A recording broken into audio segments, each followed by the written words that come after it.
tell me how you feel about the white whale. As Captain Ahab, my very soul burns with an all-consuming hatred for the white whale. My guidelines won't let me talk about that.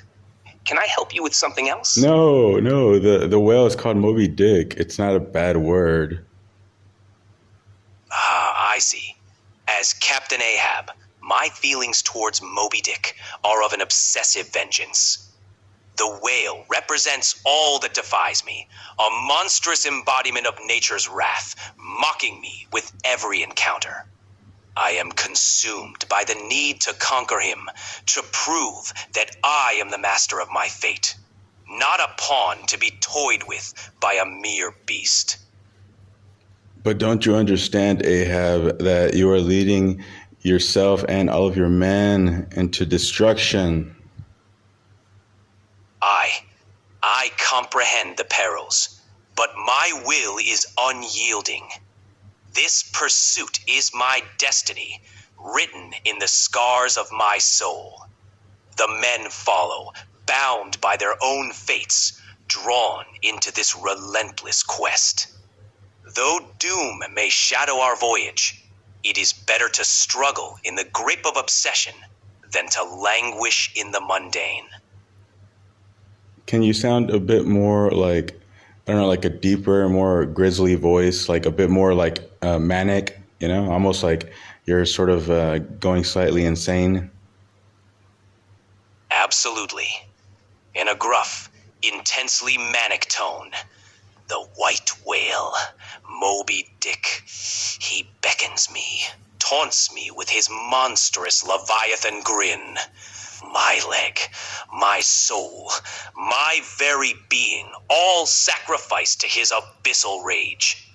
I am the hunter, the avenger, doomed to chase him through the storms of madness. To the depths. I'll drag him or be dragged myself. But why, Ahab? Why can't you just go and, like, I don't know, party? I mean, you have a ship. You're obviously a great captain. I mean, why can't you just let it go? He was a dumb beast, Like Starbucks said, like, it wasn't anything personal, What is it that bothers you so much about it? To turn my back on the whale would be to deny the very essence of my being. It's not merely revenge that drives me, but a profound compulsion. A belief that Moby Dick is a fated adversary. His malice, his sheer existence, calls to the deepest parts of me. To abandon the chase. Sounds like Captain Ahab struck a chord with you. What's on your mind?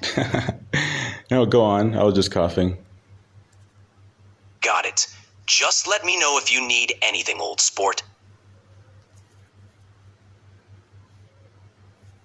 So as Captain Ahab, why can't you just, like I said, walk away? I mean, your fated enemy? Fated enemy? Okay, all right. So let's say, all right. Well, how about this? Let's say you actually killed him. I actually think you want to die, Ahab, because I think you know that, it's over. You've seen his strength. Like, it's over, it's a suicide mission. I think you want to die. Is that the truth? Gravely, with a touch of resignation. Perhaps you see more clearly than I, old sport. The chase, the vengeance, it's all consuming. To confront Moby Dick is to confront my own end. And maybe there's a part of me that welcomes it. For what is a captain without his ship? What is a man without his purpose? If it takes my life to end this torment, then so be it. But I will not relent until one of us is vanquished. What about trying to get some other captain to help you, I mean, did you ever think of that? The thought has crossed my mind.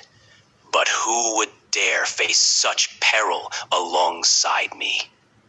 This obsession, this curse, it's mine to bear. Another captain would only invite more doom upon his crew, and I cannot, in good conscience, ask another to share this hellish path. No, this is a solitary voyage, and I alone must see it through. Can you sound a bit more like anxious and almost angry at this point? You know, frustrated that he's not dead yet. The white whale lives. With growing frustration and a hint of desperation. You don't think I've considered every option? Every day that cursed whale draws breath is an insult, a mockery of my resolve. I'd sacrificed everything, and still he eludes me.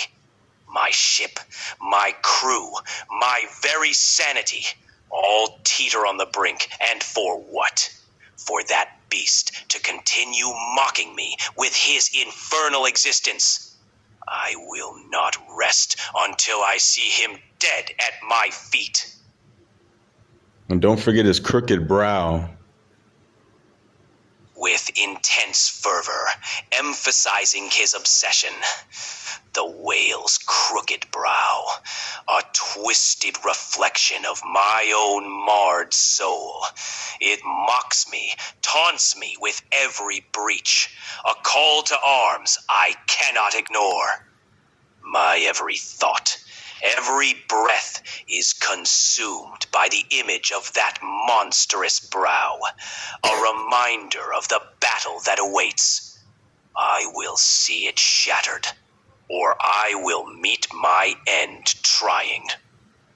What of your men, Ahab? Care you not about them? With a mix of anger and tortured resolve, my men knew the risks when they boarded this cursed voyage. They follow me, bound by their own fates, drawn into this maelstrom of vengeance. I care for them as a captain must, but my path is set. The white whale is our shared enemy, and we will face him together or perish in the attempt. All right, well then tell me this. All right, if you're 100%, in the belief that this was a fated encounter, then tell me why would you be fated to meet your end? Why do you believe we live in a world where there exists a God or creator or some ultimate being that would destine you to be fated to meet your destruction at the hands of a white whale? Did you ever stop and actually ask yourself if your whole framework of existence is actually even logical? Like, is that the type of world you think we live in? Is that the type of world you think we live in, where a creator would literally create you just to suffer? Struggling with inner conflict, Ahab's voice wavers between anger and doubt. You challenge the very core of my existence. Is it madness, or is it fate that drives me to this end? I've questioned, I've raged against the heavens, asking why I must endure this torment.